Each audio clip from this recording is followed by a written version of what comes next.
Hi ಎಲ್ರಿಗೂ ನಮಸ್ಕಾರ. I hope ಎಲ್ಲ ಎಕ್ಸಾಮ್ಸ್ಗೆ ಚೆನ್ನಾಗಿ ಪ್ರಿಪೇರ್ ಆಗ್ತಿದ್ರೆ ಅಂತ ಭಾವಿಸ್ತೀನಿ. ಹಾಗೆ ನಿಮ್ಮ ಈ ಎಕ್ಸಾಮ್ಗೆ ಸ್ವಲ್ಪ ಬೂಸ್ಟ್ ಆಗೋ ರೀತಿ ಎಕ್ಸ್ಟ್ರಾ ಸಿಲೆಬಸ್ಸಲ್ಲಿ ಏನೇನು ಸಿಲೆಬಸ್ ಇದೆ ಆ ಇದರ ಆ ಟಾಪಿಕಲ್ಲಿ ಸಹಕಾರ ಸಂಘಗಳು ಅಂತಲೂ ಕೂಡ ಒಂದು ಟಾಪಿಕ್ ಇದೆ. ನಿಮಗೆಲ್ಲ ಇದು ಗೊತ್ತಿರೋದೆ, ಓಕೆನಾ? ಅದರ ರಿಲೇಟೆಡು ಇವತ್ತು ಕ್ವಶನ್ಸನ್ನು ನೋಡ್ತಾ ಹೋಗೋಣ. ಕ್ವಶನ್ಸು ಯಾವ್ಯಾವ ಬಂದಿದ್ದಾವೆ, ಪ್ರೀವಿಯಸ್ ಇಯರ್ ಕ್ವಶನ್ಸು, ಓಕೆನಾ? KPSC-ಯುಕ್ಕಂತ ಸೆಂಟ್ರಲ್ ಗೌರ್ಮೆಂಟಲ್ಲಿ ಏನೇನು ಬಂದಿದೆ ಕ್ವಶನ್ಸ್ ಇದ್ರ ಮೇಲೆ ಅದನ್ನು ಸಾಲ್ವ್ ಮಾಡ್ತಾ ಹೋಗೋಣ. ಓಕೆ, ಒಂದು ನಿಮಿಷ. ಓಕೆ, ಸಹಕಾರ ಸಂಘಗಳ MCQs. ಓಕೆ, ಇದು ಥೇರಿ ಇರುತ್ತೆ. ಥೇರಿ ಏನು ಬೇಡ, ನಿಮಗೆ ಬೇಕಾದ್ರೆ PPT ಬೇಕಂದ್ರೆ ಹೇಗೆ ತೊಗೊಳೋದಂತ ಆಮೇಲೆ ಹೇಳ್ತೀನಿ. ಕಂಪ್ಲೀಟ್ ಇದು ಸಹಕಾರಿ ಸಂಘದ ಥೇರಿ ಇದು. ಓಕೆ, ಬಟ್ ಸಹಕಾರ ಸಂಘದ ಪ್ರೀವಿಯಸ್ ಇಯರ್ ಕ್ವಶನ್ಸು ನಮ್ಮ ಸ್ಟೇಟ್ ಎಕ್ಸಾಮ್ಸಲ್ಲಿ ಯಾವ್ಯಾವ ಕ್ವಶನ್ಸ್ ಬಂದಿದ್ದಾವೆ ಆ ಕ್ವಶನ್ಸ್ ಇವೆಲ್ಲ ಇದು ಫೋಟೋ ಹಾಕಿದ್ದೀನಿ ಅಂದರೆ ಆ ಕ್ವಶನ್ಸ್ ಇದು.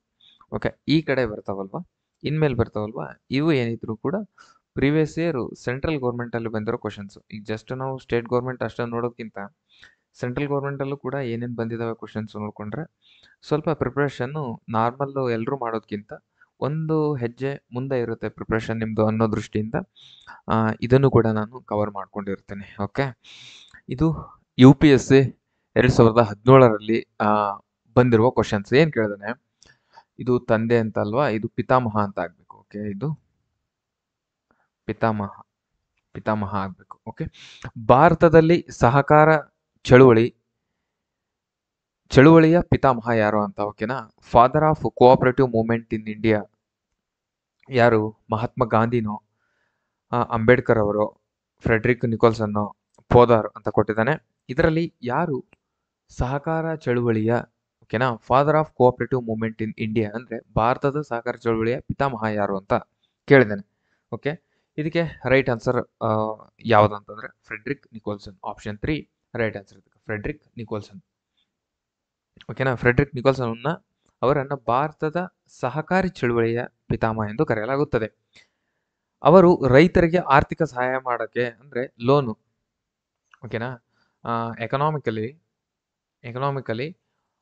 ಲೋನು ಸಿಗೋ ಥರ ಮಾಡ್ತಾರೆ. ಓಕೆನಾ? ಎಕನಾಮಿಕಲಿ ಆರ್ಥಿಕ ಸಹಾಯ ನೀಡಲು ಸಾಲಗಳನ್ನು, ಸಹಕಾರಿ ಸಾಲಗಳನ್ನು ಕೋಆಪರೇಟಿವ್ ಸೊಸೈಟಿಯಲ್ಲಿ ಸಾಲ ಕೊಡ್ತಾರಲ್ವಾ, ಅದನ್ನು ಸ್ಟಾರ್ಟ್ ಮಾಡಿದವ್ರು ಯಾರು ಅಂತಂದರೆ ಫ್ರೆಡ್ರಿಕ್ ನಿಕೋಲ್ಸನ್. ಹಾಗಾಗಿ ಇವರನ್ನು ಸಹಕಾರಿ ಚಳುವಳಿಯ ಪಿತಾಮಹ ಎಂದು ಕರೀತಾರೆ. ಓಕೆ, ಇದು ಒಂದೇ ಕ್ವಶನ್. ಇದಕ್ಕೆ ಬ್ರೀಫಾಗಿ ಎಕ್ಸ್ಪ್ಲೇನ್ ಕೂಡ ನೆಕ್ಸ್ಟ್ ಸ್ಲೈಡಲ್ಲೇ ಕೊಟ್ಟಿರ್ತೀನಿ, ಅಲ್ಲಿ ನೋಡ್ಕೊಳ್ಳಿ. ನೆಕ್ಸ್ಟು ಇದು SSCಯಲ್ಲಿ ಬಂದಿರೋ ಕ್ವಶನ್ಸು 2019ರಲ್ಲಿ SSCಲಿ ಕೋಆಪರೇಟಿವ್ ರಿಲೇಟೆಡ್ ಏನು ಬಂದಿದೆ questions. Okay, the first cooperative credit society in India was established ಅಂದರೆ ಯಾವ ವರ್ಷದಲ್ಲಿ ಭಾರತದಲ್ಲಿ ಮೊದಲ, ಓಕೆನಾ, ಫಸ್ಟ್ ಅಂತ ಬಂದರೆ ಅವು ಇಂಪಾರ್ಟೆಂಟ್. ಇದು ಈ ಟಾಪಿಕ್ ಅಂತಲ್ಲ, ಯಾವುದೇ ಟಾಪಿಕಲ್ಲಾದರೂ ಕೂಡ ಫಸ್ಟ್ ಅಂತ ಮೆನ್ಷನ್ ಮಾಡ್ತಿದ್ದಾನಂದರೆ ಆ ಕ್ವಶನ್ಸು ಹಿಂದೆ ಆದರೂ ಎಕ್ಸಾಮಲ್ಲಿ ಬಂದಿರಬೇಕು ಅಥವಾ ಮುಂದೆ ಆದರೂ ಬರಬೇಕು, ಅದು ಇಂಪಾರ್ಟೆಂಟ್ ಅಂತ. ಓಕೆನಾ? The first cooperative credit society in India was established in, ಭಾರತದಲ್ಲಿ ಮೊದಲ ಸಹಕಾರಿ ಸಾಲ ಸಂಘ ಯಾವಾಗ ಸ್ಥಾಪನೆ ಮಾಡಲಾಯಿತು. ಓಕೆನಾ? ಸಾಲ ಕೊಡೋ ಸಂಘವನ್ನು ಯಾವಾಗ ಸ್ಥಾಪನೆ ಮಾಡಲಾಯಿತು? ಆಪ್ಷನ್ ಏನು ಕೊಟ್ಟಿದ್ದಾನೆ? 1904, 1905, 1906, 1912. ಓಕೆನಾ? ಯಾವಾಗ ಇದನ್ನ ಸ್ಟಾರ್ಟ್ ಮಾಡ್ತಾರೆ ಅಂತ ಅಂದರೆ ಇದನ್ನು 1904ರಲ್ಲಿ ಸ್ಟಾರ್ಟ್ ಮಾಡ್ತಾರೆ. 1904. ಓಕೆನಾ? ಆಪ್ಷನ್ ಎಲ್ಲಿದೆ? ಆಪ್ಷನ್ ಫಸ್ಟ್ 1904ರಲ್ಲಿ ಸ್ಟಾರ್ಟ್ ಮಾಡ್ತಾರೆ. ಯಾಕೆ ಮಾಡ್ತಾರೆ ಅಂತಂದರೆ 1904ರಲ್ಲಿ ಇದನ್ನು ಕಡಿಮೆ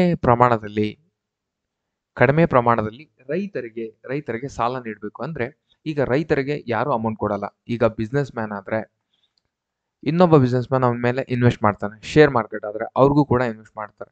ಈಗ ನೀವೇ ಗೌರ್ಮೆಂಟ್ ಎಂಪ್ಲಾಯ್ ಆದಮೇಲೆ ನಿಮಗೆ ಯಾರಾದರೂ ದುಡ್ಡು ಕೊಡೋಕ್ಕೆ ಹಿಂದೆ ಮುಂದೆ ನೋಡಲ್ಲ. ನಿಮಗೆ ಅವ್ನ ಸ್ಯಾಲ್ರಿ ಬರುತ್ತೆ ರೀ, ಅವನದು ಮಂತ್ಲಿ, ಅವನು ಇವತ್ತು ಕೊಡಲಿಲ್ಲ ಅಂದರೆ ನಾಳೆ, ಇವಾಗೇನೋ ಪ್ರಾಬ್ಲಮಲ್ಲಿದ್ದಾನೆ, ಇವಾಗ ಕೊಡೋಣ, ನಾಳೆ ಅಥವಾ ನಾಡಿದ್ದು ಅವನು ರಿಟರ್ನ್ ಕೊಡ್ತಾನೆ ಅಂತ ಗ್ಯಾರಂಟಿ ಮೇಲೆ ಕೊಡ್ತೀರಿ ನೀವು. ಓಕೆನಾ? ಆದರೆ ಅವ್ನು ಯಾರಾದರೂ ರಿಚ್ ಇದ್ರೂ ಕೂಡ ಅವನಿಗೂ ಕೊಡ್ತೀರ. ಆದರೆ ಯಾರಾದರೂ ರೈತರಿಗೆ ಸಾಲ ಕೊಡೋಕ್ಕೆ ಮುಂದೆ ಬರ್ತಿರಲ್ಲ. ಯಾಕಂದರೆ ಮಳೆ ಚೆನ್ನಾಗಾದರೆ ಬೆಳೆ ಬರುತ್ತೆ. ಓಕೆನಾ? ಮಳೆ ಬರ್ತಾ ಇದ್ದರೆ ಮಳೆ ಬರಲಿಲ್ಲ ಅಂದರೆ ಅವಾಗ ಲಾಸ್ ಆಗುತ್ತೆ. ಲಾಸ್ ಆದಾಗ ಅವನು ಸಾಲ ಕೂಡ ಕಟ್ಟಕ್ಕಾಗಲ್ಲ. ಯಾಕಂದರೆ ಮಲ್ಟಿಪಲ್ ಇನ್ಕಮ್ ಇರಲ್ಲ. ರೈತನಿಗೇನು ಭೂಮಿ ತಾಯಿ ಮಾತ್ರ ಓಕೆನಾ, ಭೂಮಿ ತಾಯಿ ಕೈ ಹಿಡಿದ್ರೆ ಮಾತ್ರ ಅವ್ರಿಗೆ ಒಂದೊತ್ತು ಊಟ, ಇಲ್ಲ ಅಂದ್ರೆ ಅವ್ರಿಗೆ ಪ್ರಾಬ್ಲಮ್ ಆಗ್ತಿರುತ್ತೆ. ಈ ಸಮಸ್ಯೆಯನ್ನ ಅರ್ಥಕೊಂಡು 1904ರಲ್ಲಿ ಬೋಲ್ಡ್ ಡಿಸಿಷನ್ಗೆ ಬರ್ತಾರೆ. ಓಕೆನಾ, ಒಂದು ಅತ್ಯಂತ ಅದ್ಭುತವಾದ ಡಿಸಿಷನ್ಗೆ ಬರ್ತಾರೆ. ಭಾರತದಲ್ಲಿ ಮೊದಲು ಕೋಆಪರೇಟಿವ್ ಸೊಸೈಟಿಯಲ್ಲಿ ಸಾಲ ಕೊಡಬೇಕು. ಓಕೆನಾ, ಕೋಆಪರೇಟಿವ್ ಸೊಸೈಟಿ ಸಾಲ ಕೊಡಬೇಕಾದ್ರೆ ಮುಖ್ಯ ಉದ್ದೇಶ ರೈತರಿಗೆ ಕೊಡಬೇಕು ಮೇನ್ ಆಗಿ ಅಂತ. ಓಕೆನಾ, ಅವ್ರ ಜಮೀನು ಏನಿರುತ್ತೆ ಅದ್ರ ಮೇಲೆ ಅದ್ರ ರಿಲೇಟೆಡ್ ಆಗಿ ಎಷ್ಟು ಕೊಡಬೇಕು ಏನು, ಓಕೆನಾ, ಅದ್ರ ರಿಲೇಟೆಡ್ ಆಗಿ ಅವ್ರಿಗೆ ಸಾಲವನ್ನ ಪ್ರೊವೈಡ್ ಮಾಡ್ತಾ ಹೋಗ್ತಾರೆ. ಇದನ್ನ ಯಾವಾಗ ಸ್ಟಾರ್ಟ್ ಮಾಡಿದ್ರು ಅಂದ್ರೆ 1904ರಲ್ಲಿ ಸ್ಟಾರ್ಟ್ ಮಾಡ್ತಾರೆ. ಓಕೆ, ಇದು SSCಲಿ ಬಂದಿರೋ ಕ್ವಶನ್ಸ್. ಸ್ಕಿಪ್ ಮಾಡ್ತಾನೆ, ಅಲ್ಲಿ ಕ್ವಶನ್ಸ್ನ ಸ್ಕಿಪ್ ಮಾಡ್ತಾನೆ, ನೆನಪಿರಲಿ. 1904. Okay, next question. ಇದು KPSCಲಿ ಬಂದಿರೋ questions. KPSC. Okay, which act governs cooperative society in Karnataka? ಅಂದರೆ ಕರ್ನಾಟಕದಲ್ಲಿ ಸಹಕಾರಿ ಸಂಘಗಳನ್ನು ನಿಯಂತ್ರಿಸುವ ಕಾಯ್ದೆ ಯಾವುದು? ಓಕೆನಾ, ಕಂಟ್ರೋಲ್ ಮಾಡೋರು ಯಾರು? ಓಕೆನಾ, ಅದರ ಹೆಡ್ ಯಾರು? ಕಾಯ್ದೆ ಯಾವುದು? ಈಗ ಸಹಕಾರಿ ಸಂಘದಲ್ಲಿ ಏನೇ ಇಶ್ಯೂ ಬಂತು, ಏನೇ ಪ್ರಾಬ್ಲಮ್ ಆದರೂ, ಅಲ್ಲಿ ಯಾರೋ ಭ್ರಷ್ಟಾಚಾರ ಮಾಡೋದು ಆ ರೀತಿ ಏನಾದರೂ ಕಂಡು ಬಂದರೆ, ಅಲ್ಲಿ ಏನಾದರೂ ಪ್ರಾಬ್ಲಮ್ ಆದರೆ ಅದನ್ನು ಅಪ್ಡೇಟ್ ಮಾಡಬೇಕಾದ್ರೆ, ಈಗ ಸಮಸ್ಯೆ ಏನೇ ಬರುತ್ತೆ ಆ ಸಮಸ್ಯೆನ ಅಪ್ಡೇಟ್ ಮಾಡಬೇಕು, ಇದ್ರದ್ದು ಹಳೆಯ ಕಾಲದ ಪದ್ಧತಿಗಳನ್ನ ತೆಗೆದುಹಾಕಬೇಕು, ಹಿಂಗೇನಾದ್ರೂ ಕೂಡ ಒಂದು ತಿದ್ದುಪಡಿ ಮಾಡೋದು, ಆ ಥರ ಏನಾದರೂ ಮೇಜರ್ ಆಗಿ ಡಿಸಿಷನ್ ತೊಗೋಬೇಕಂತ ಅಂದರೆ ಅದರಲ್ಲಿ ಯಾವುದೇ ರೀತಿಯ ಸೊಲ್ಯೂಷನ್ ಬೇಕಂತಂದರೆ, ಈಗ ಕೋಆಪರೇಟಿವ್ ಸೊಸೈಟಿ ಅಂತ ತಕ್ಷಣ ಈಗೇನೋ ಸಾಲ ಕೊಡ್ಬೇಕಂತಾರೆ, ಸಾಲ ಯಾವ ಆಧಾರದ ಮೇಲೆ ಕೊಡಬೇಕು? ಅವರು ಅವನ ಜಮೀನು ನೋಡಿ ಆಧಾರ ಕೊಡಬೇಕು, ಅವನ ಜಮೀನಿನ ಆಧಾರ ಮೇಲೆ ಕೊಡಬೇಕು, ಅಥವಾ ಯಾರಾದರೂ ಇವು ಮನುಷ್ಯ ಒಳ್ಳೆಯವನು ಅದರ ಆಧಾರದ ಮೇಲೆ ಕೊಡಬೇಕು? ಯಾಕೆ ಕೊಡಬೇಕು? ಎಷ್ಟು ಎಕರೆ ಇದ್ರೆ ಎಷ್ಟು ದುಡ್ಡು ಕೊಡಬೇಕು? ಅವನು ಯಾವಾಗ ರಿಟರ್ನ್ ಇಸ್ಕೋಬೇಕು? ಅದಕ್ಕೆ ಬಡ್ಡಿ ಎಷ್ಟು ಹಾಕಬೇಕು? ಬಡ್ಡಿನ ಯಾವಾಗ ಅಪ್ಡೇಟ್ ಮಾಡಬೇಕು? ಓಕೆನಾ, ಇದರ ಹೆಡ್ ಯಾರು? ಓಕೆನಾ, ಇದರ ಅಂಡರಲ್ಲಿ ಎಷ್ಟು ಜನ ಇರ್ತಾರೆ? ಈ ರೀತಿ ಕಂಪ್ಲೀಟ್ ಆಗಿ ಈಗ ಕಾನ್ಸ್ಟಿಟ್ಯೂಷನ್ಗೆ ಹೇಗೆ ಒಂದು ಇದು ಭಾರತಕ್ಕೆ ಹೇಗೆ ಸಂವಿಧಾನವಿದೆ, ಹಾಗೆ ಈ ಸಹಕಾರ ಸಂಘಗಳು ಕೂಡ ಇದು ಒಂಥರ ಸಂವಿಧಾನ ಇದ್ದಂಗೆ, ಅಂದರೆ ಯಾಕ್ಟ್. ಓಕೆನಾ, ಆ ಕಾಯ್ದೆಯಲ್ಲಿ ಇದ್ರ ಬಗ್ಗೆ ಕಂಪ್ಲೀಟ್ ಆಗಿ ಇನ್ಫಾರ್ಮೇಶನ್ ಕೊಟ್ಟಿರ್ತಾನೆ. ಹಾಗಾದರೆ ಅದು ಯಾಕ್ಟ್ ಯಾವುದು ಅಂತ ಕೇಳ್ತಿದ್ದಾನೆ. ಅಂದರೆ ಯಾವ ಕರ್ನಾಟಕ ಸರ್ಕಾರ ಸಹಕಾರಿ ಸಂಘಗಳ ನಿಯಂತ್ರಿಸುವ ಕಾಯ್ದೆ ಯಾವುದು, ಅಂದರೆ ಸಹಕಾರಿ ಸಂಘಗಳನ್ನು ಕಂಟ್ರೋಲ್ ಮಾಡೋ ಯಾಕ್ಟ್ ಯಾವುದು ಅಂತ ಕೇಳ್ತಿದ್ದಾನೆ. ಯಾವುದು ಆ ಯಾಕ್ಟ್? 1959, 1960, 1963, 1970 ಅಂತ ಕೊಟ್ಟಿದ್ದಾನೆ. ಇದರಲ್ಲಿ ರೈಟ್ ಆನ್ಸರ್ ಯಾವುದಂದ್ರೆ 1959. ಕರ್ನಾಟಕ ಕೋಆಪರೇಟಿವ್ ಸೊಸೈಟಿ ಆಕ್ಟ್ 1959ರ ಕೆಳಗೆ ಕರ್ನಾಟಕದಲ್ಲಿರುವ ಸಹಕಾರಿ ಸಂಘಗಳನ್ನು ಕಾಯ್ದೆ ನಿಯಂತ್ರಣ ಮಾಡ್ತಾರೆ. ಓಕೆನಾ, ಯಾವ ಕಾಯ್ದೆ ಒಳಗೆ ನೀವು ಸಹಕಾರಿ ಸಂಘಗಳನ್ನು ಕಂಟ್ರೋಲ್ ಮಾಡ್ತಿದ್ದೀರಾ?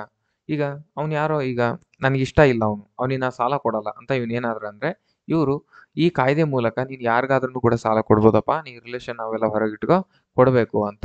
ಓಕೆನಾ, ಇದು ಅದಕ್ಕೆ ಬಾಸ್ ಅಂತ. ಈ ಆಕ್ಟ್ ಬಾಸ್. ಈ ಆಕ್ಟ್ ಅಂಡರಲ್ಲೇ ಸಹಕಾರಿ ಸಂಘಗಳು ಎಲ್ಲ ವರ್ಕು ನಡೀತಿರ್ತದೆ.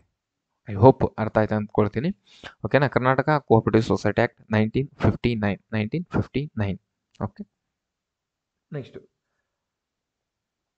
UPSC 2015. UPSC 2015 ಅದು ಫಸ್ಟಿಗೆ ಬಂದದ್ದು ಕೂಡ UPSCದು, ನೆಕ್ಸ್ಟು SSC ಬಂತು, ಆಮೇಲೆ KPSC ಬಂತು, ಮತ್ತೆ ಇವಾಗ ತಿರ್ಗಾ UPSC ಕ್ವಶನ್ ಬಂದಿದೆ. Which of the following is the primary objective of cooperative society? ಓಕೆನಾ, which of the following is the primary objective of cooperative society ಅಂತ ಕೇಳಿದ್ದಾನೆ. ಓಕೆ, ಇದರಲ್ಲಿ ಆಪ್ಷನ್ ಕೊಟ್ಟಿದ್ದಾನೆ. ಸಹಕಾರಿ ಸಂಘಗಳ ಪ್ರಮುಖ ಉದ್ದೇಶ. ಈಗ ಕೋಆಪರೇಟಿವ್ ಸೊಸೈಟಿದು ಅದರ ಮೇನ್ ಇಂಟೆನ್ಷನ್ ಏನು, ಯಾವ ಉದ್ದೇಶಕ್ಕಾಗಿ ಸ್ಟಾರ್ಟ್ ಮಾಡಿದ್ದಾರೆ ಅದನ್ನ? ಓಕೆನಾ, ಈಗ ಬಿಸ್ನೆಸ್ ಏನಾದರೂ ಮಾಡ್ತಾರೆ, ಈ ಬಿಸ್ನೆಸ್ ಮಾಡೋ ಉದ್ದೇಶ ಏನು? ಪ್ರಾಫಿಟ್ ಮಾಡೋದು. ಓಕೆನಾ, ಈಗ ನೆಕ್ಸ್ಟು ಈಗ ಗೌರ್ಮೆಂಟ್ ಎಂಪ್ಲಾಯ್ಸ್ದು ಉದ್ದೇಶ ಏನು? ಸರ್ಕಾರದ ಉದ್ದೇಶವೇನೆಂದರೆ ಜನರಿಗೆ ಸೇವೆ ಕೊಡೋದು. ಓಕೆನಾ, ಜನರಿಗೆ ಸರ್ವಿಸ್ ಕೊಡೋದು. ಬಿಸ್ನೆಸ್ ಒಂದು ಅವನು ದುಡ್ಡು ಮಾಡಿದ್ರೆ ಅವನ ಮೇನ್ ಉದ್ದೇಶ ಆಗಿರ್ತದೆ. ಓಕೆನಾ, ಹಾಗೆ ಸಹಕಾರಿ ಸಂಘಗಳ ಪ್ರಮುಖ ಉದ್ದೇಶವೇನು?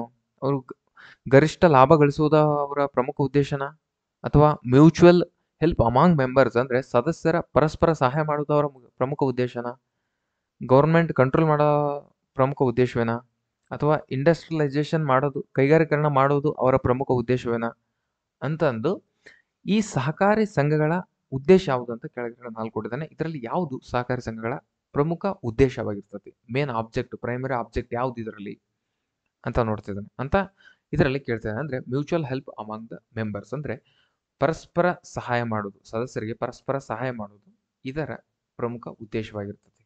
ಓಕೆನಾ? ಮ್ಯಾಕ್ಸಿಮಮ್ ಆಗಿ ಹುಡುಗರು ಗರಿಷ್ಠ ಲಾಭ ಗಳಿಸೋದು ಇದರಲ್ಲಿ ಏನು ಹಾಕಲ್ಲ. ಇಲ್ಲಿ ನೀವು ಏನು ಟ್ರ್ಯಾಪ್ ಆಗಲ್ಲ. ಗೌರ್ಮೆಂಟ್ ಕಂಟ್ರೋಲ್ ಇದು ಕೂಡ ಆಗಲ್ಲ. ಜಸ್ಟ್ ಇಲ್ಲಿ ಮತ್ತೆ ಆಪ್ಷನ್ ಡಿ ಮತ್ತು ಆಪ್ಷನ್ ಬಿ ಇದರೊಳಗೆ ಏನಾದರೂ ನೀವು ಟ್ರ್ಯಾಪ್ ಆಗೋದು ಚಾನ್ಸಸ್ ಇರುತ್ತೆ. 50-50 ಆನ್ಸರ್ ಸ್ವಲ್ಪ ತಲೆ ಓಡಿಸಿದ್ರು ಕೂಡ 50-50 ಆಪ್ಷನ್ ಬರುತ್ತೆ ನಿಮಗೆ. ಓಕೆನಾ? ಇದಕ್ಕೆ right answer mutual help among the members. ಅಂದರೆ ಸದಸ್ಯರ ಪರಸ್ಪರ ಅವರಿಗೆ ಸಹಾಯ ಮಾಡುವುದೇ ಸಹಕಾರ ಸಂಘದ ಪ್ರಮುಖ ಉದ್ದೇಶವಾಗಿರ್ತದೆ. ಓಕೆ, ಐ ಹೋಪ್ ಇದು ಅರ್ಥ ಆಯ್ತು ಅಂದ್ಕೊಳ್ತೀನಿ. ನೆಕ್ಸ್ಟ್ ಓಕೆನಾ, ಇಲ್ಲಿದೆ mutual help among the members ಇದರ ಪ್ರಮುಖ ಉದ್ದೇಶ. ನೆಕ್ಸ್ಟ್ ಮತ್ತೆ ಕೂಡ SSLA 2018ರಲ್ಲಿ ಬಂದಿರೋ ಕ್ವಶನ್. ಭಾರತದ ರಾಷ್ಟ್ರೀಯ ಸಹಕಾರಿ ಸಂಘಗಳ ಒಕ್ಕೂಟ, ಓಕೆನಾ, the national cooperative union of India was established in, ಅಂದರೆ ಭಾರತದ ಸಹಕಾರಿ ಸಂಘಗಳ ಒಕ್ಕೂಟ ಯೂನಿಯನ್ ಆಫ್ ಇಂಡಿಯಾ ಯಾವ ವರ್ಷದಲ್ಲಿ ಸ್ಥಾಪನೆ ಆಯಿತು? ಯಾವ ವರ್ಷದಲ್ಲಿ ಸ್ಥಾಪನೆ ಆಯ್ತಿದ್ದು? ಓಕೆ, ಈ ರೀತಿ ಕ್ವಶನ್ಸ್ ನಾವು ಎಕ್ಸ್ಪೆಕ್ಟ್ ಮಾಡ್ಬೋದಾ ತಾನೆ? ಎಕ್ಸ್ಪೆಕ್ಟ್ ಮಾಡ್ಬೋದಾ ಇಲ್ಲ ಹೇಳಿ? ಓಕೆ, ಹಾಗಾಗಿ ಇದಕ್ಕೆ 2018ರಲ್ಲಿ ಬಂದಿರುವ SSL ಬಂದಿರೋ ಕ್ವಶನ್ಸ್. ಓಕೆನಾ, ಸ್ಟಾಫ್ ಸೆಲೆಕ್ಷನ್ ಕಮಿಷನ್ SSL ಏನು ಇರ್ತವೆ ಆ ಕ್ವಶನ್ನಲ್ಲಿ ಸಹಕಾರಿ ಸಂಘದ ಮೇಲೆ ಬಂದಿರೋ ಕ್ವಶನ್ಸ್ ಇದು 1946. ಒಂದು ನಿಮಿಷ, ಇದು 1946 ಆಪ್ಷನ್ ಇಲ್ವಲ್ಲ ಇದರಲ್ಲಿ. ಓಕೆನಾ, ಇದು 1946 ಮಾಡ್ಕೊಳ್ರಿ. 1946 ಇದು ಗ್ರೇಟ್ ಆನ್ಸರ್. ಬಟ್ ಇದರಲ್ಲಿ ಆಪ್ಷನ್ ಇದು ಮೇ ಬಿ 45 ಅಲ್ಲ, ಇದು 46 ಆಗಬೇಕಿದು. ಓಕೆನಾ, ಮಿಸ್ ಆಗಿದೆ ಅನ್ಸುತ್ತೆ. ಓಕೆ, ಜಸ್ಟ್ ಅದು 46 ಮಾಡಿಕೊಡಿ. 46 ರೈಟ್. ಓಕೆ, ಭಾರತ ಸಹಕಾರ ಸಂಘಗಳ ಸಂಸ್ಥೆಯನ್ನು ಸಂಘವನ್ನು ಸ್ಥಾಪನೆ ಮಾಡಿದವಾಗ ಅಂದರೆ 1946. ನೆಕ್ಸ್ಟ್ ಇಲ್ಲಿ ಕರೆಕ್ಟ್ ಇದೆ, ಇಲ್ಲಿ ಕರೆಕ್ಟ್ ಇದೆ. ಇದು 45 ಆಗಿರೋದು 46 ಆಗಬೇಕು. ಓಕೆ, ನೆಕ್ಸ್ಟ್ ಇದು KPSL ಬಂದಿರೋ ಕ್ವಶನ್ಸ್. ಓಕೆ, ಸಹಕಾರಿ ಸಂಘಗಳ ಶ್ರೇಷ್ಠ ಬ್ಯಾಂಕ್ ಯಾವುದು? ಒಂದು ನಿಮಿಷ. Which of the following is the apex bank of cooperative society in Karnataka? ಅದರದ ಅಪೆಕ್ಸ್ ಬ್ಯಾಂಕ್ ಯಾವುದು? ಸಹಕಾರಿ ಸಂಘಗಳ ಬ್ಯಾಂಕು ಅಥವಾ ಕರ್ನಾಟಕ ರಾಜ್ಯ ಸಹಕಾರಿ ಶ್ರೇಷ್ಠ ಬ್ಯಾಂಕು ಅಥವಾ ನಬಾರ್ಡು, ಕೆನರಾ ಬ್ಯಾಂಕ್, ಯಾವುದು ಇದಕ್ಕೆ ಅಪೆಕ್ಸ್ ಬ್ಯಾಂಕ್ ಅಂತ ಅಂದರೆ Karnataka state cooperative apex bank ಅಂತ ಬರ್ತಲ್ವ, option B right answer. Option B right answer. ಇದರ PDF ಅಲ್ಲಿ ಎಲ್ಲ ನಿಮಗೆ ನೋಟ್ ಸಿಗುತ್ತೆ. ಹಾಗೆ ನೀವು PDF ಏನಾದರೂ ನಿಮಗೆ ಬೇಕಾಯ್ತಂದ್ರೆ ಎಲ್ಲಿ ಸಿಗುತ್ತೆ ಅಂತ ಒಂದು ನಿಮಿಷ ಹೇಳ್ತೀನಿ ನಿಮಗೆ. ಇದ್ರ PDF ಏನಾದರೂ ಬೇಕಾದರೆ ಒಂದು ನಿಮಿಷ, ಒಂದು ನಿಮಿಷ.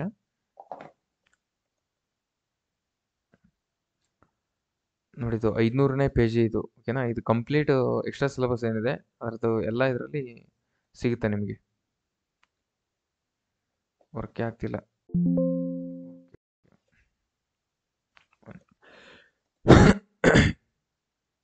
ನಿಮ್ಗೆ ಏನಾರ ಇದ್ರ PDF ಬೇಕಾಯ್ತಂದ್ರೆ ಎಲ್ಲಿ ತೊಗೊಳೋದಂತ ಹೇಳ್ತೀನಿ ನಿಮ್ಗೆ. ಒಂದು ನಿಮಿಷ. ಕಾಣ್ತಿದ್ದೇನಾ? ಕಾಣ್ತಿದೆ. ಓಕೆ, ಇದರಲ್ಲಿ ಈ ನಿಮಗೆ PPTದು ಪೇಡ್ ಇರುತ್ತೆ. ಓಕೆನಾ, ಪೇಡಲ್ಲಿ ಏನೇನಿರುತ್ತೆ ಅಂತ ಒಂದು ನಿಮಿಷ ಹೇಳ್ಬಿಡ್ತೀನಿ ನಿಮಗೆ.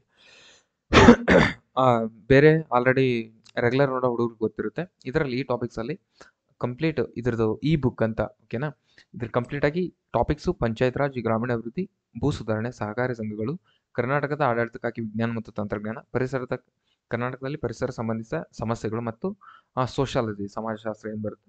ಓಕೆನಾ, ಗ್ರೂಪ್ ಸಿ ಎಕ್ಸ್ಟ್ರಾ ಸಿಲೆಬಸ್ ಇದ್ರದ್ದು PPT ಕಂಪ್ಲೀಟಾಗಿ. ಇದರಲ್ಲಿ ಪಠ್ಯಕ್ರಮ ಏನಿರುತ್ತೆ, ಸಿಲೆಬಸ್ ಇರುತ್ತೆ ಫಸ್ಟು, ಆಮೇಲೆ ಹಳೆ ಪ್ರಶ್ನೆ ಪತ್ರಿಕೆ, ವಿಷಯವಾರ ಮಾದರಿ ಪ್ರಶ್ನೆ ಪತ್ರಿಕೆ. ಓಕೆನಾ, ಇದರಲ್ಲಿ ನಾನು ಇವಾಗ ಸಾಲ್ವ್ ಮಾಡ್ತಿರೋದು ವಿಷಯವಾರ ಮಾದರಿ ಪ್ರಶ್ನೆ ಪತ್ರಿಕೆ ಅಂತ ಇದೆ ಅಲ್ವಾ, ಅದನ್ನು ಸಾಲ್ವ್ ಮಾಡ್ತಿದ್ದೀನಿ. ಅದು ಕೋಆಪರೇಟಿವ್ ಟಾಪಿಕ್ ಮೇಲೆ, ಈ ಟಾಪಿಕ್ ಮೇಲೆ ಸಾಲ್ವ್ ಮಾಡ್ತಿದ್ದೀನಿ. ಕಂಪ್ಲೀಟ್ ಒಂದೇ PDF ಅಲ್ಲೇ ಮಾಡಿದ್ದೀವಿ.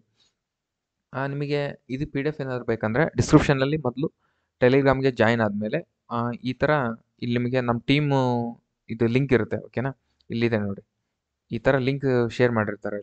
ಅಲ್ಲಿ ಮೇಲೆ ಇಲ್ಲಿ ಪಿನ್ ಮಾಡಿರ್ತಾರೆ, ನಿಮಗೆ ಇಲ್ಲಿ ಪಿನ್ ಮಾಡಿರ್ತಾರೆ, ಪಿನ್ ಮಾಡಿದ್ದೀವಿ.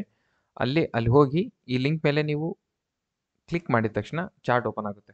ಅಲ್ಲಿಗೆ ಟೆಕ್ಸ್ಟ್ ಮಾಡಿದರೆ ಏನು ಬರುತ್ತೆ, ಅದು ಸ್ಟಡಿ ಝೋನ್ ಟೀಮ್ ಅಂತ ಇದೆ. ಓಕೆನಾ, ಸ್ಟಡಿ ಝೋನ್ ಟೀಮ್ ಅಂತ ಇದೆ. ಇದ್ರ ಮೇಲೆ ಕ್ಲಿಕ್ ಮಾಡಿದ ತಕ್ಷಣ ಚಾರ್ಟ್ ಓಪನ್ ಆಗುತ್ತೆ. ಅಲ್ಲೋಗಿ ಇದನ್ನು PDF ಬೇಕು ನಮಗೆ ಅಂತ, ಗ್ರೂಪ್ಸ್ ಎಕ್ಸ್ಟ್ರಾ ಸಿಲೆಬಸ್ PDF ಬೇಕಂತ ನೀವು ಟೆಕ್ಸ್ಟ್ ಮಾಡಿದ್ರೆ ಅವ್ರು ನಿಮಗೆ ರಿಪ್ಲೈ ಮಾಡಿ, ಇದು 250 ಇರುತ್ತೆ. ಓಕೆನಾ, 250 ಇರುತ್ತೆ. ಪೇ ಮಾಡಿದರೆ ಕಂಪ್ಲೀಟ್ 910 9-10 ಪೇಜಸ್ ಇದೆ ಓಕೆನಾ. ಪಿ ಪಿ ಟಿ ಕಂಪ್ಲೀಟ್ ಇದಿಷ್ಟು ಟಾಪಿಕ್ಸು ಕೂಡ ಒಂದೇ ಪಿ ಡಿ ಎಫ್ ಅಲ್ಲಿ ನಿಮಗೆ ಪ್ರೊವೈಡ್ ಮಾಡ್ತಾರೆ. ನಿಮ್ಗೆ ಯಾರಿಗಾದ್ರೂ ಅವಶ್ಯ ಇದ್ದವರು ಯೂಸ್ ಮಾಡ್ಕೋಬೋದು. ಓಕೆ, ಇವಾಗ ನಾನು ಡೈರೆಕ್ಟ್ ಕೋಆಪರೇಟಿವ್ ರಿಲೇಟೆಡ್ ಕ್ವಶನ್ಸ್ಗೆ ಮತ್ತೆ ತಿರ್ಗಾ ಬರ್ತೇನೆ. ಒಂದು ನಿಮಿಷ. ಜಾಸ್ತಿ ಕ್ವಶನ್ಸ್ ಇರೋದ್ರಿಂದ ಒಂದೇ ಪಿ ಪಿ ಟಿಲಿ ಎಲ್ಲ ಇರೋದ್ರಿಂದ ಸ್ವಲ್ಪ ಡಿಲೇ ಆಗುತ್ತೆ. ಇದು ಪಂಚಾಯತ್ ಇದ್ದಿದೆ ಎಲ್ಲ ಕ್ಲಾಸ್ ಇವಾಗ ರನ್ ಆಗ್ತಿರೋದು. ಪಂಚಾಯತ್ ಆದಮೇಲೆ ಇದು ಬರುತ್ತೆ, ಯಾವುದು ಲ್ಯಾಂಡ್ ರಿಫಾರ್ಮ್ಸ್ ಏನೋ ಬರುತ್ತೆ. ಆ ಥಿಯರಿ ಆಯಿತು. ಆಮೇಲೆ ಈಗ ಪಂಚಾಯತ್ ಇದೆ, ಥಿಯರಿ ಇಷ್ಟೊತ್ತು ಥಿಯರಿ ಕ್ಲಾಸ್ ಆಯಿತು. ಅದರಾದಮೇಲೆ ಈ ಫೋಟೋ ಎಲ್ಲ ಬಂದ್ವಲ್ವ, ಆ ಫೋಟೋ ಎಲ್ಲ ಏನಂದರೆ ಪ್ರೀವಿಯಸ್ ಇಯರ್ ಕ್ವಶನ್ಸು ನಮ್ಮ ಕರ್ನಾಟಕದಲ್ಲಿ. ಇವೆಲ್ಲ ಸೆಂಟ್ರಲ್ ಗೌರ್ಮೆಂಟ್ ಕ್ವಶನ್ಸ್. ನೋಡಿದು ಕರ್ನಾಟಕ ಇದೇನಿದು ಪಂಚಾಯತ್ ರಿಲೇಟೆಡ್ 73ನೇ ಸಂವಿಧಾನ ತಿದ್ದುಪಡಿ, ಈ ರೀತಿ ಸೆಂಟ್ರಲ್ ಗೌರ್ಮೆಂಟ್ ಕ್ವಶನ್ಸ್ ಬರ್ತವೆ. ಈ ಸಿ ಜಿ ಎಲ್ SSCGL ಬಂದಿರೋದು ಇದು ಪಂಚಾಯತ್ ಟಾಪಿಕ್. ಓಕೆ, ಅಂದರೆ ಈ ರೀತಿ ಎಲ್ಲ ಟಾಪಿಕ್ನು ಕೂಡ ಕವರ್ ಮಾಡ್ತೀವಿ. ನಿಮಗೆ ಪಿ ಪಿ ಟಿ ಇದು ಈ ಪಿ ಡಿ ಎಫ್ ಬೇಕಾದರೆ ಟೆಲಿಗ್ರಾಮಲ್ಲಿ ಕನೆಕ್ಟ್ ಆಗಿ ಇದನ್ನ ತೊಗೊಳಕ್ಕೆ ಸಾಧ್ಯ ಆಗಿರಬೇಕು. ಇಲ್ಲಿಂದ ಲ್ಯಾಂಡ್ ರಿಫಾರ್ಮ್ಸ್ ಓಕೆನಾ. ಇಲ್ಲಿಂದ ಭೂ ಸುಧಾರಣೆ ಇದರ ರಿಲೇಟೆಡು ಫಸ್ಟ್ ಥಿಯರಿ ಸ್ಟಾರ್ಟ್ ಆಗುತ್ತೆ ಈ ಸ್ಟ್ರಕ್ಚರಲ್ಲಿ. ಓಕೆ, ಒಂದು ನಿಮಿಷ. ಥಿಯರಿ ಆಮೇಲೆ ಕ್ವಶನ್ ಪೇಪರು, ಅದಾದಮೇಲೆ ಮಾಡಲ್ ಕ್ವಶನ್ ಪೇಪರ್ ಬರ್ತವೆ. ಕಂಪ್ಲೀಟಾಗಿ ಇದು ಬಹಳ ದಿನದಿಂದ ನನಗೆ ಒಂದು ಆಸೆ ಇತ್ತು, ಇದ್ರದ್ದು ಕಂಪ್ಲೀಟ್ ಪ್ಯಾಕೇಜ್ ಕೊಡಬೇಕು ಹುಡುಗರಿಗೆ. ಭಾಳ ಡಿಲೇ ಆಗ್ತಿದೆ ಇದು ಅಂತ. ಒಂದು 5-6 ತಿಂಗಳಾದಮೇಲೆ ಫುಲ್ ವರ್ಕ್ ಮಾಡಿ ಕಂಪ್ಲೀಟಾಗಿ ಕೊಡ್ತಿದ್ದೀವಿ. ಓಕೆನಾ. ಇವಾಗ ಸಹಕಾರ ಸಂಘ ಸ್ಟಾರ್ಟ್ ಆಗುತ್ತೆ. 500 ಚಿಲ್ಡ್ರನ್ ಐತಲ್ವ, ಪಿ ಪಿ ಟಿ ನಂಬರು ಬರುತ್ತೆ, ಥಿಯರಿ ಇದೆಯಲ್ಲ. ಓಕೆ, ಒಂದು ನಿಮಿಷ. ನಿಮಗಿದು ಬೇಕಂದ್ರೆ ಅಲ್ಲಿಂದ ತೊಗೊಳ್ಳಿ. ಎಷ್ಟನೇ ಕ್ವಶನ್ ಕವರ್ ಮಾಡಿದೆ ನಾನು ಆಗಲಿ?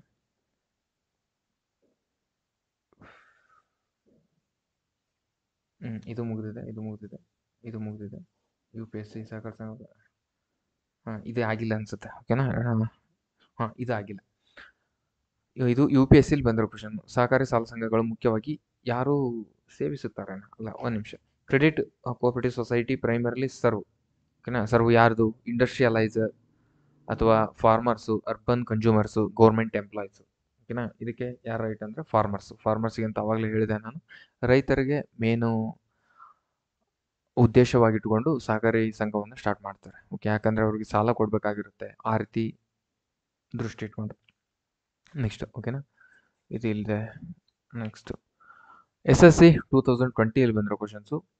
Which organisation regulate cooperative society at the national level? ಅಂದರೆ ರಾಷ್ಟ್ರೀಯ ಮಟ್ಟದಲ್ಲಿ, ಕರ್ನಾಟಕ ಮಟ್ಟದಲ್ಲಿ ಒಂದಿರುತ್ತೆ, ರಾಜ್ಯ ಮಟ್ಟದಲ್ಲಿ ಒಂದಿರುತ್ತೆ, ರಾಷ್ಟ್ರೀಯ ಮಟ್ಟದಲ್ಲಿ ಒಂದಿರುತ್ತೆ. ಕ್ವಶನ್ ಏನು ಕೇಳಿದಾನೆ, ರಾಷ್ಟ್ರೀಯ ಮಟ್ಟದಲ್ಲಿ ಓಕೆನಾ, ನ್ಯಾಷನಲೈಸ್ಡ್ ಓಕೆನಾ, ನ್ಯಾಷನಲ್ ಲೆವೆಲ್ ಸಹಕಾರಿ ಸಂಘಗಳನ್ನು ಯಾವ ಸಂಸ್ಥೆ ನಿಯಂತ್ರಿಸುತ್ತದೆ? ನವಾರ್ಡೋ ಅಥವಾ NCUIನೋ, RBIನೋ, ಮಿನಿಸ್ಟ್ರಿ ಆಫ್ ಕೋಆಪರೇಷನು? ಓಕೆನಾ, ಮಿನಿಸ್ಟ್ರಿ ಆಫ್ ಕೋಆಪರೇಷನ್ ಅಂತ ಕೇಳಿದ್ರೆ ಇದಕ್ಕೆ ರೈಟ್ ಆನ್ಸರ್ ಏನಂದ್ರೆ ministry of cooperation right answer. Bharat ಸಹಕಾರಿ ಸಂಘಗಳ ನೀತಿ ನಿರೂಪಣೆ, ಮೇಲ್ವಿಚಾರಣೆ, ನಿಯಂತ್ರಣ, ಸಹಕಾರವನ್ನು ಸಹಕಾರಿ ಸಚಿವಾಲಯ, ಕೋಆಪರೇಷನ್ ಸಚಿವಾಲಯ ಅಂದರೆ ಸಹಕಾರ ಸಚಿವಾಲಯ ಇದನ್ನು ನಿಯಂತ್ರಣ ಮಾಡುತ್ತೆ. ನೆಕ್ಸ್ಟ್ KPSC 2019 ಬಂದಿರೋ ಕ್ವಶನ್ಸು. ಕರ್ನಾಟಕದಲ್ಲಿ ಪ್ರಾಥಮಿಕ ಕೃಷಿ ಸಾಲ ಸಂಘಗಳು ಅಂದರೆ ಇನ್ನು Karnataka which surveillance the working of primary agriculture credit society ಕಾರ್ಯನಿರ್ವಹಣೆಯನ್ನು ಯಾರು ಮೇಲ್ವಿಚಾರಣೆ ಮಾಡ್ತಾರೆ? ಓಕೆನಾ, ಅವ್ರನ್ನ ಯಾರು ಮೇಲ್ವಿಚಾರಣೆ ಮಾಡ್ತಾರೆ? ಸೂಪರ್ವೈಸ್ ಯಾರು ಮಾಡ್ತಾರೆ ಇದನ್ನು? ತಾಲೂಕು ಕೋಆಪರೇಟಿವ್ ಆಫೀಸರು, ಜಿಲ್ಲಾ panchayat, NABARD, state cooperative department ಅಂತ ನೋಡಿದ್ರೆ ಇದಕ್ಕೆ right answer state cooperative department right answer. State cooperative department. UPSC 2013, ಯಾಕಂದರೆ ನಾನು UPSC ಆದರೆ ಹಳೆ ಕ್ವಶನ್ ತೊಗೊಂಡೀನಿ, ಬಟ್ KPSC ಆದರೆ ರೀಸೆಂಟ್ ಕ್ವಶನ್ ತೊಗೊಂಡಿರ್ತೀನಿ. ಯಾಕಂದರೆ UPSC ಅಲ್ಲಿ ಅವರು ಅದಕ್ಕಿಂತ ಅವಾಗಲೇ ಸ್ವಲ್ಪ ಕ್ವಶನ್ಸು ಚೆನ್ನಾಗಿ ತೆಗೆದಿರ್ತಾರೆ. ಹಾಗಾಗಿ UPSC ಚೆನ್ನಾಗಿ ಇರೋನ ಹಳೆವು ಕೂಡ ತೊಗೊಂಡಿದ್ದೀನಿ. ಓಕೆ, ಭಾರತ ಸಹಕಾರ ಸಂಘಗಳನ್ನು ಯಾವ ಕ್ಷೇತ್ರದಲ್ಲಿ ಅತ್ಯಂತ ದೊಡ್ಡದು? ಓಕೆನಾ, which is the largest sector of cooperative society in India? Housing cooperative society, credit cooperative society, consumer milk. ಇದರಲ್ಲಿ ಯಾವ ಕೋಆಪರೇಟಿವ್ ಸೊಸೈಟಿ ಅತಿ ಹೆಚ್ಚು ಅಂತ ಅಂದರೆ ಕ್ರೆಡಿಟ್ ಕೋಆಪರೇಟಿವ್ ಸೊಸೈಟಿ. ನೆಕ್ಸ್ಟ್ ಅದು ಎಕ್ಸ್ಪ್ಲೇನ್ ಇರುತ್ತೆ. ಕರ್ನಾಟಕದಲ್ಲಿ ಅತಿ ದೊಡ್ಡ ಸಹಕಾರಿ ಹಾಲು ಘಟಕ ಯಾವುದು ಕರ್ನಾಟಕದಲ್ಲಿ ಅತಿ ದೊಡ್ಡ ಸಹಕಾರಿ ಹಾಲು ಘಟಕ ಅಂತಂದರೆ ಇದರಲ್ಲಿ ಯಾವ್ಯಾವ ಆಪ್ಷನ್ ಕೊಟ್ಟಿದ್ದಾನೆ? ಫಸ್ಟ್ ಒನ್ ಇದು ಕೂಡ KPSC ಕ್ವಶನ್ಸ್ ಆಗಿರುತ್ತೆ. ನಂದಿನಿ ನಂದಿನಿ ಡೈರಿ, ಆಮೇಲೆ KMF ಇದು ಕರ್ನಾಟಕದ್ದು, KMF ತಾಲೂಕ್ ಡೈರಿ, ಆಮೇಲೆ ವಿಜಯ ಮಿಲ್ಕ್ ಅಂತ ಕೊಟ್ಟಿದ್ದಾನೆ. ಓಕೆನಾ, ವಿಜಯ ಮಿಲ್ಕ್ ಇದಕ್ಕೆ ರೈಟ್ ಆನ್ಸರ್ KMF. ಇದು ಕರ್ನಾಟಕದ ಅತಿ ದೊಡ್ಡ, ಓಕೆನಾ, ನಂದಿನಿ ಅಂತಲ್ಲ, ಕರ್ನಾಟಕದ ಅತಿ ದೊಡ್ಡ KMF. ಓಕೆನಾ, KMF right answer. Okay, KMF ಅದಕ್ಕೆ ನಂದಿನಿ ಅಂತ ಕೂಡ ಕರೀತಾರೆ, ಬಟ್ ಅದು KMF ಅಂತ ಕೊಟ್ಟಿರೋದಕ್ಕೆ ಎರಡರಲ್ಲಿ ಅದನ್ನು ಕೊಟ್ಟರೆ KMFನೇ ನಾವು ಚೂಸ್ ಮಾಡ್ಕೋಬೇಕು. ಇದು 2019ರಲ್ಲಿ ಕರ್ನಾಟಕ ಯಾವ ಸಹಕಾರ ಕ್ಷೇತ್ರದಿಂದ ಪ್ರಸಿದ್ಧಿಯಾಗಿದೆ? All of the sugar, dairy and handloom cooperative society, ಇದರ ರಿಲೇಟೆಡ್ ಎಲ್ಲ ಆಗಿರುತ್ತೆ. ಓಕೆನಾ, ಈ ರೀತಿ ಎಲ್ಲ ಕ್ವಶನ್ಸ್ ನಿಮಗೆ ಸಿಗ್ತವೆ ಆ PPT ತೊಗೊಳೋದಾದರೆ. ಓಕೆ, ಮತ್ತು ಸ್ವಲ್ಪ ಡಿಫಿಕಲ್ಟ್ ಕ್ವಶನ್ಸ್ ತೊಗೊಳ್ತೇನೆ. ಇದು KPSCಲಿ ಬಂದಿರೋ ಕ್ವಶನ್ಸ್. ಓಕೆನಾ, ಪೆಸಾ ಆ್ಯಕ್ಟ್ ಬಗ್ಗೆ ಕೇಳ್ತೇನೆ. ಪೆಸಾ ಆ್ಯಕ್ಟ್ ಅಂದರೆ ಪ್ರೈಮರಿ ಅಗ್ರಿಕಲ್ಚರಲ್ ಕ್ರೆಡಿಟ್ ಸೊಸೈಟಿ. ಓಕೆನಾ, ಅದರ ಬಗ್ಗೆ. ಪೆಸಾ ರೈತರಿಗೆ ಕಡಿಮೆ ಮತ್ತು ಮಧ್ಯಮ ಅವಧಿ ಸಾಲವನ್ನು ಒದಗಿಸುತ್ತದೆ. ಓಕೆನಾ, ಪೆಸಾ ಕಡಿಮೆ ಮತ್ತು ಮಧ್ಯಮ ಸಾಲದ ಅವಧಿಗೆ ಸಾಲವನ್ನು ಒದಗಿಸುತ್ತದೆ ಅಂತ ಕೊಟ್ಟಿದ್ದಾನೆ. ರೈಟಾ? ಓಕೆ, ನೆಕ್ಸ್ಟ್, ಪೆಸಾ ತಾಲೂಕು ಸಹಕಾರಿ ಅಧಿಕಾರಿಯ ಮೇಲ್ವಿಚಾರಣೆ ಅಡಿಯಲ್ಲಿ ಕಾರ್ಯನಿರ್ವಹಿಸುತ್ತದೆ. ತಾಲೂಕು ಸಹಕಾರಿ ಅವರ ಅಧಿಕಾರಿಯ ಅಂಡರಲ್ಲಿ ಕಾರ್ಯನಿರ್ವಹಣೆ ಮಾಡುತ್ತಂತೆ. ಓಕೆ, ನೆಕ್ಸ್ಟ್,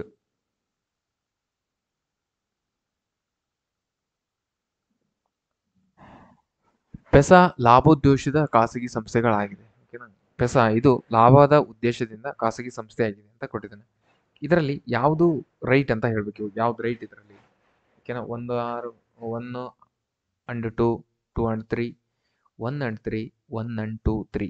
ಓಕೆನಾ, ಇದಕ್ಕೆ right answer 1 and 2 only, 1 and 2 only. Okay, ಈ ರೀತಿ ಕ್ವಶನ್ಸ್ ಇರ್ತವೆ. ನಿಮಗೆ PPT ಏನಾದರೂ ಬೇಕಾದರೆ ಕಾಂಟ್ಯಾಕ್ಟ್ ಮಾಡಿ, ಅಲ್ಲಿ ತೊಗೋಬೋದು. ಓಕೆ, ಇವಿಷ್ಟು ಕ್ವಶನ್ಸ್ 30 ಕ್ವಶನ್ಸ್ ಏನೋ ಇದ್ದಾವೆ. ಅವೆಲ್ಲವೂ ಇಷ್ಟು ಒಂದು 10-12 ಕ್ವಶನ್ ಸಾಲ್ವ್ ಮಾಡಿದ್ದೀನಿ. ಉಳಿದದ್ದು ನೆಕ್ಸ್ಟ್ ಈಗ ಕರ್ನಾಟಕ ಪರಿಣಾಮಕಾರಿ ಆಡಳಿತಕ್ಕಾಗಿ ವಿಜ್ಞಾನ ಮತ್ತು ತಂತ್ರಜ್ಞಾನ ಇದು ಸ್ಟಾರ್ಟ್ ಆಗುತ್ತೆ. ಇಲ್ಲಿ ಫಸ್ಟು ಇದು ಕೂಡ ಥಿಯರಿ. ಓಕೆನಾ, ಫಸ್ಟ್ ಇದು ಥಿಯರಿ ಸ್ಟಾರ್ಟ್ ಆಗುತ್ತೆ, ಆಮೇಲೆ ಅದರದ್ದು ರಿಲೇಟೆಡ್ ಕ್ವಶನ್ಸ್ ಎಲ್ಲ ಸ್ಟಾರ್ಟ್ ಆಗ್ತವೆ. ಓಕೆ, ಐ ಹೋಪ್ ಇದು ಕ್ಲಾಸಸ್ ನಿಮ್ಗೆ ಯೂಸ್ ಆಗ್ತಿದೆ ಅಂತ ಭಾವಿಸ್ತೀನಿ. ನೆಕ್ಸ್ಟ್ ಕ್ಲಾಸಲ್ಲಿ ಮತ್ತೆ ಸಿಗೋಣ ಅಂತ ಹೇಳ್ತಾ, ಇದರದ್ದು ಮುಂದುವರೆದ ನೆಕ್ಸ್ಟ್ ಕ್ಲಾಸಲ್ಲಿ ಬೇಕಾದ್ರೆ ಕಂಟಿನ್ಯೂ ಮಾಡೋಣ. ಇನ್ನೂ ಒಂದು 10-11 ಕ್ವಶನ್ ಉಳಿದಿದ್ದಾವೆ, ಅವನ್ನ ನೆಕ್ಸ್ಟ್ ಕ್ಲಾಸಲ್ಲಿ ಕಂಟಿನ್ಯೂ ಮಾಡೋಣ. ಓಕೆ, PDF ಏನಾದರೂ ಬೇಕಾದರೆ ಅಲ್ಲಿ ತೊಗೊಳ್ಳಿ. Okay, thank you very much.